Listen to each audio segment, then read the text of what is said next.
Moi, j'ai tous les producteurs en permanence qui me demandent, ils sont prêts à mettre en place, il n'y a pas de souci, mais ils ont besoin de volume et d'anticipation de la part des acheteurs. Première région bio de France et 4e en Europe, l'Occitanie offre toute la gamme de produits bio. Elle compte plus de 13 000 fermes et plus de 3 000 opérateurs de la transformation et de la distribution bio.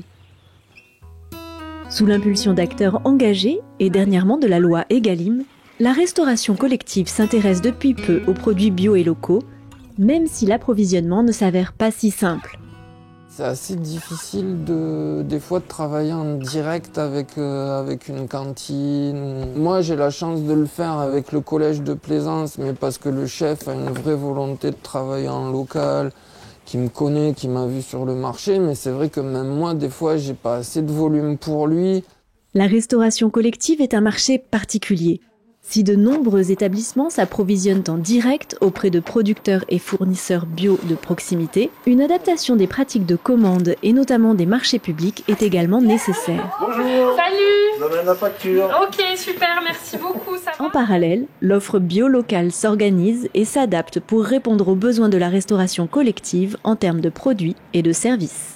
Certains producteurs, par rapport à notre démarche, se sont organisés entre eux, se sont structurés pour pouvoir répondre régulièrement à notre demande, et donc sous forme d'associations de producteurs et avec des calendriers bien établis. On est trois exploitations en fait à avoir envie de faire de la vente directe, à s'organiser collectivement pour avoir de la viande toute l'année et avoir des marchés en commun, quoi.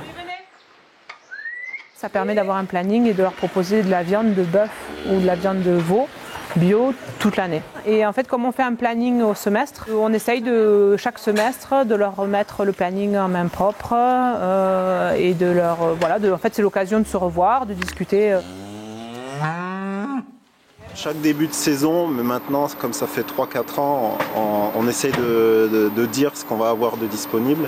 Mais c'est vrai que chaque année, c'est surtout les pommes de terre, les navets, les carottes, la salade, les poireaux, que nous, on arrive à produire pour pouvoir fournir les collectivités. Au-delà de la planification, ces structures collectives facilitent l'achat des produits bio et locaux grâce au regroupement de produits, à la facturation unique ou à la livraison.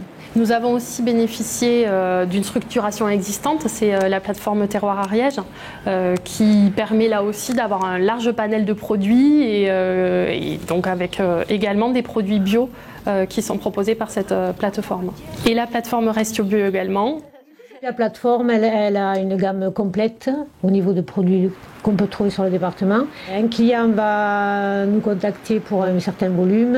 La plateforme va pouvoir répondre à son besoin en faisant appel à un ou voire deux fournisseurs pour le même produit. Des services supplémentaires sont parfois proposés, comme les produits prêts à l'emploi en viande ou en fruits et légumes. On vend des produits bruts, donc des fruits et des légumes en caisse, mais on vend surtout du prêt à l'emploi. Donc typiquement des poches de 5 kg de carottes râpées, des cubes de courgettes prêts à poêler, des frites fraîches prêtes à frire, voilà. Fruits, légumes, viande bovine, mais aussi volailles, céréales et légumineuses, la diversité des terroirs d'Occitanie permet de proposer une grande variété de produits adaptés à la restauration collective. Afin de trouver ces produits, différentes méthodes existent pour faciliter l'identification de cette offre. De la prospection individuelle en direct producteur à des annuaires collectifs ou des réseaux regroupant ces outils tels que Manger Bio, Appro ou Agri-Local. Il n'y a pas de secret, c'est prendre l'annuaire bio, l'agence bio, tous les producteurs référencés dans le périmètre, beaucoup de bouche à oreille. Quand on va au marché, on discute avec les producteurs, on a beaucoup de contacts entre nous, les chefs de cuisine des collèges, donc on s'échange les producteurs.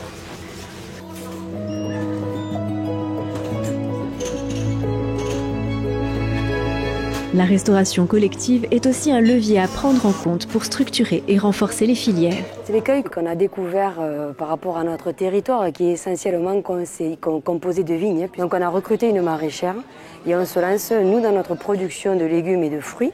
On va planter de la vigne, des fruits de petit calibre, des fraisiers, des framboisiers et tout ce qu'on pourra au fur et à mesure produire pour notre propre restauration collective.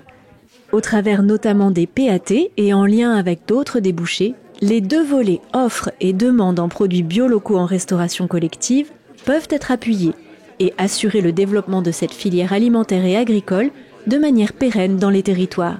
Au travers du PAT, on essaie de développer ces deux volets-là de manière à ce que ce soit un levier pour une généralisation finalement du 100% bio local sur notre territoire et sur l'ensemble des 20 unités de production qu'il y a dans nos collèges de restauration collective.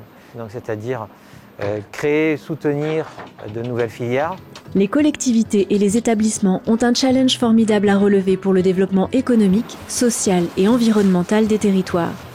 L'offre agricole bio existe et peut encore se développer en Occitanie pour la restauration collective grâce à des menus adaptés, des volumes planifiés, des marchés publics bien rédigés et des équipes impliquées. L'interprofession bio régionale et ses membres peuvent accompagner les réflexions. Bio Occitanie et les chambres d'agriculture peuvent soutenir les établissements dans l'adaptation des pratiques, appuyer au sourcing et à la rédaction des marchés publics.